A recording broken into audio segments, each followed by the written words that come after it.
Uruguay আর ব্রাজিলের যখন খেলা হয়, বাসা থেকে বাহিরে গিয়ে খেলা দেখলাম এক দোকানে। দেখি সবার হই হুল্লা। তো খেলা শেষে যখন ট্রাইফিকারে ব্রাজিল হেরে গেল, হেরে যাবার পরে দেখি এক ব্রাজিলের ভক্ত কি পরিমাণ যে কান্না করছে। কান্না করতে করতে চোখ, বুক, জামা কাপড় ভিজিয়ে ফেলেছে।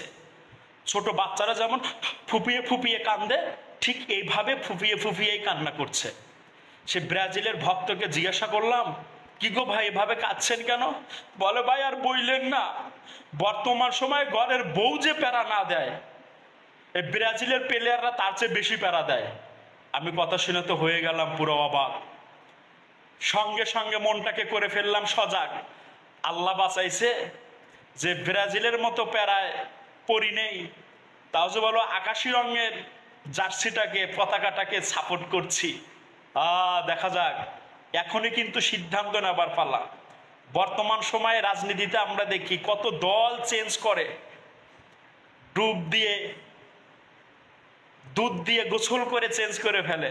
ও ব্রাজিলের ভক্তগণ, এখনো কিন্তু সময় রয়েছে, এখনো সময় আছে দুধ দিয়ে গোসল করে চেঞ্জ করার।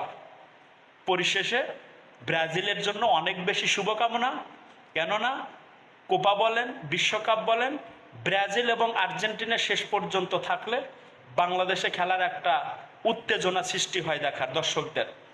তাই আবারও ব্রাজিলের জন্য শুভকামনা। এবং ব্রাজিলের ভক্ত যারা রয়েছেন, দয়া করে তারা কেউ কান্নাকাটি করবেন না, দয়া করে কান্নাকাটি করবেন না, দয়া করে কান্নাকাটি করবেন না। ঠিক আছে?